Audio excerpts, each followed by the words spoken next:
देहात की इस ब्रांच में मेरी पोस्टिंग का पहला ही महीना था कि रात को ब्रांच में वारदात हो गई।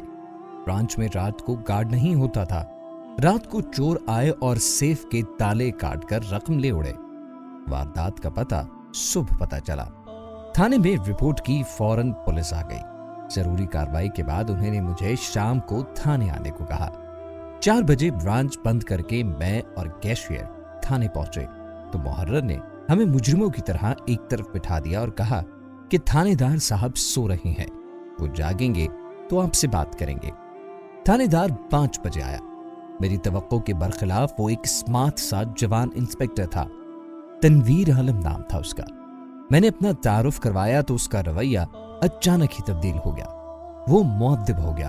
अमले के रवैये पर मुझसे मुआफी मांगी और कहा कि हमारे घर में हमेशा हमें सादात की ताजीम का दर्स दिया गया है। उसने उसी वक्त ब्रांच का मुआयना करने का इरादा जाहिर किया। हम थाने से बाहर निकले। मेरी गाड़ी में इंस्पेक्टर बैठ गया और पुलिस पार्टी को थाने की गाड़ी में बैंक आने को कहा। बैंक पहुंचकर उसने स्टाफ से तफ्तीश की। इस वारदात के मुजरिम तो पकड़े नहीं गए, लेकिन 3-4 दफा थाने आने जाने में मेरी तनवीर आलम से दोस्ती हो गई। कहते हैं कि पुलिस की दोस्ती अच्छी नहीं होती और दुश्मनी तो होती ही बुरी है, लेकिन मेरा तजुर्बा इससे बिल्कुल मुख्तलिफ था, इसलिए हमारी दोस्ती चलती रही। इस ब्रांच में मुझे 1 साल ही हुआ था कि तनवीर आलम की किसी और थाने में ट्रांसफर हो गई। उसके 6 माह बाद मेरी पोस्टिंग भी शहर में हो गई। हमारी मुलाकातों का सिलसिला भी मुनक़ते हो गया। मैं बैंक में तरक्की करते करते सीनियर वाइस प्रेसिडेंट बनकर एक बड़े इंतजामी ओहदे पर फाइज हो गया। एक दिन मेरे सेक्रेटरी ने बताया कि तबलीगी जमात के कुछ अफराद आपसे मिलना चाहते हैं। मैंने कहा बुला लाओ। 4 अफराद कमरे में आए और उन 4 अफराद में इंस्पेक्टर तनवीर आलम को देखकर मुझे बहुत हैरत के साथ साथ खुशी भी हुई। हमारी ये मुलाकात तकरीबन 15 साल बाद हो रही थी। उनसे तबलीग के बारे में कुछ बातें हुई। शाम को मैं फारिग होकर उनकी मस्जिद में चला गया। इशा की नमाज के बाद दर्स सुनकर फारिग हुए तो मैंने तनवीर आलम से कहा कि चलो कहीं बाहर खाना खाते हैं। हम शहर के एक ओपन रेस्टोरेंट में जा बैठे और पुरानी बातें करने लगे। खाने के दौरान मैंने उससे इस तब्दीली के मुताल्लिक सवाल किया तो वो कहने लगा, शबीर भाई, बहुत लंबी कहानी है। आपसे आखिरी मुलाकात के कुछ दिनों बाद ही मेरी पोस्टिंग दूर देहात के एक कस्बे के थाने में हो गई। इस कस्बे के साथ ही एक गांव में एक बहुत बड़ी जागीर वाले चौधरी साहब की हवेली थी। चौधरी साहब को मेरे आने का पता चला तो अपने खास आदमी को भेजकर मुझे अपनी हवेली में बुलाया। मैं चौधरी साहब की इस नजरे करम पर बहुत खुश हुआ। मेरे दिल में उनका एहतराम और ज्यादा हो गया। 6-7 माह बाद अचानक एक दिन उनका खास आदमी थाने में आया और पैगाम दिया कि चौधरी साहब फौरन मुझसे मिलना चाहते हैं। मैं एक तफ्तीश में मसरूफ था, इसीलिए 3-4 घंटे बाद आने का कहा। उन्होंने कहा कि मामला निहायत अहम है, इसीलिए मुझे फौरी बुलाया है। मैं तफ्तीश अधूरी छोड़कर चौधरी साहब से मिलने पहुंच गया। चौधरी साहब ने मुझे अपने कमरे में बुलाया। बड़े परेशान लग रहे थे। फरमाया कि उनकी इज्जत का मामला है, इसलिए वो नहीं चाहते कि बात बाहर फैले, जिससे इलाके में उनकी बेइज्जती हो। इसके लिए उन्हें मेरी मदद दरकार थी। मामला कुछ यूं था कि चौधरी साहब की बेटी पंजाब यूनिवर्सिटी में MA में पढ़ती थी और हॉस्टल में रहती थी। उनके बकौल उसके एक हम जमात ने बहला फुसला कर उसे अगवा कर लिया था। मुझसे उन्होंने इल्तिजा की कि राजदारी के साथ मैं उनकी बेटी को बरामद करके उनके हवाले करूं, जिस पर वो बहुत शुक्रगुजार होंगे। उन्होंने एक बड़ी रकम भी मेरे हवाले करनी चाहिए, जो मैंने उनको वापस देकर उनसे वादा किया कि चौधरी साहब की इज्जत पर हाथ डालने वाले को कैफरे किरदार तक पहुंचाऊंगा। अमूमन ऐसे केसेस में हम पर्चा दर्ज करने के बजाय एक सादा दरखास्त घर वालों की तरफ से ले लेते हैं और बरामदगी के बाद पर्चा दर्ज करते हैं। लड़कियों के अगवा में अमूमन ये कोशिश होती है कि जल्द लड़की को बरामद किया जाए ताकि उन्हें अदालत जाने या निकाह वगैरह करने का मौका न मिल सके। दूसरे दिन मैंने पंजाब यूनिवर्सिटी में जाकर दोनों के बारे में जरूरी मालूमात हासिल की। लड़के का ताल्लुक आजाद कश्मीर के सरहदी इलाके से था। वहां पर कानूनी तौर पर छापा मारने और लड़की की बरामदगी के लिए वहां की मुकामी पुलिस की मौजूदगी और आजाद कश्मीर और पंजाब पुलिस के आला हुकाम की इजाजत की जरूरत होती है।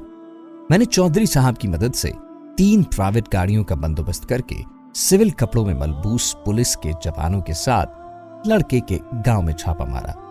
छोटा सा गांव था। लड़के का खानदान एक मुतवस्सित तबके का शरीफ सा घराना था।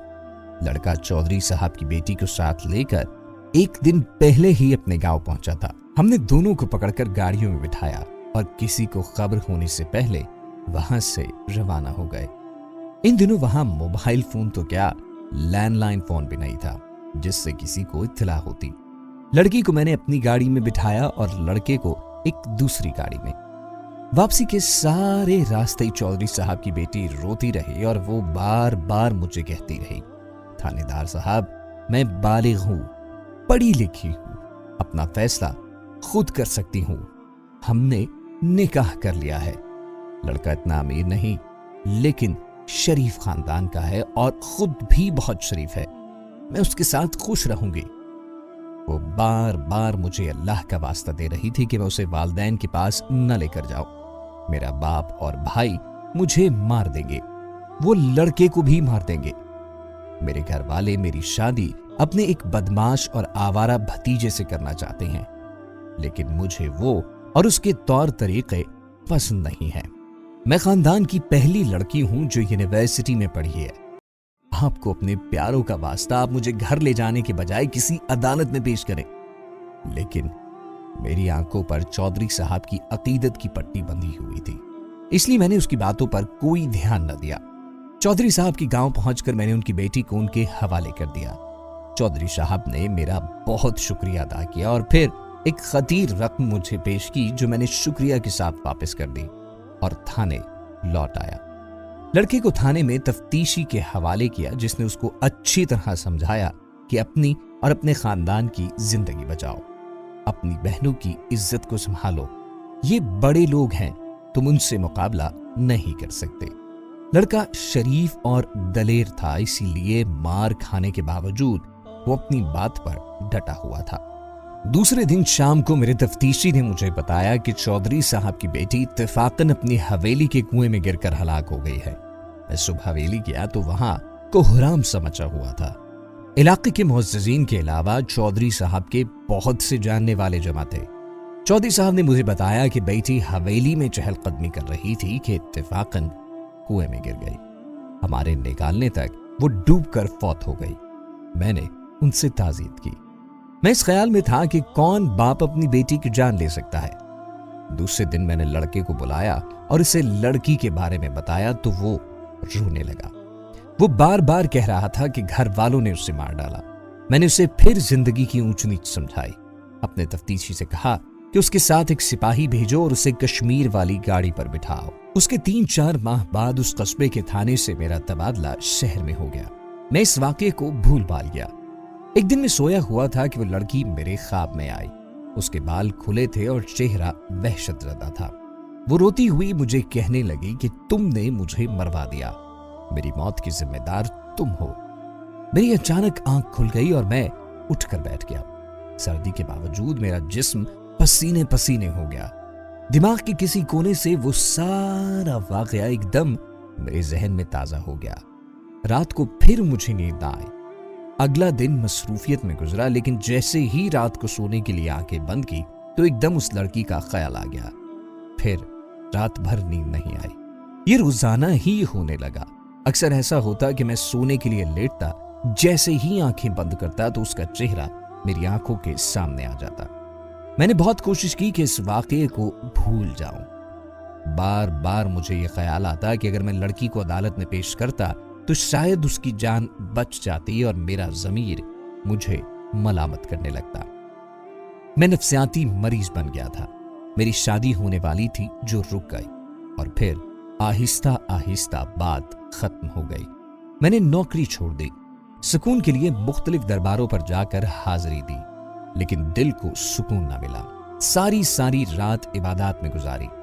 अब चंद साल से तबलीग में जगह जगह घूमता हूं, लेकिन सुकून फिर भी नहीं है। दिन तो गुजर जाता है, लेकिन अक्सर रात सोते वक्त जब भी कभी उसका मासूम सा वहशतज़दा चेहरा आंखों के सामने आता है, नींद उड़ जाती है। सारी रात करवटें बदलते गुजर जाती है। तनवीर आलम बातें करते करते मेरे सामने रो दिया और मुझे कहा, शाह जी मेरे लिए दुआ करें। मैंने उसे तसल्ली दी और कहा कि सच्चे दिल से तौबा करो, अल्लाह सकून दिल इनायत करेगा। बातों बातों में रात गुजर गई। हम वहां से उठे। मैंने उसे मस्जिद के बाहर उतारा। फिर कभी उससे राब्ता ना हुआ। उसका ज़मीर जाग गया था और उसे अपनी ज्यादती नजर आती थी, जिसने उसका अंदर झिंझोड़ कर रख दिया। एक पढ़ी लिखी लड़की जो अपनी जिंदगी जीना चाहती थी, खानदानी रिवायात की भेंट चढ़ गई। हमारे मुआशरे में ऐसे सैकड़ों वाकयात होते हैं, लेकिन हम बेहिस हैं। सब कुछ भूल कर अपने कामों में मशगूल हो जाते हैं।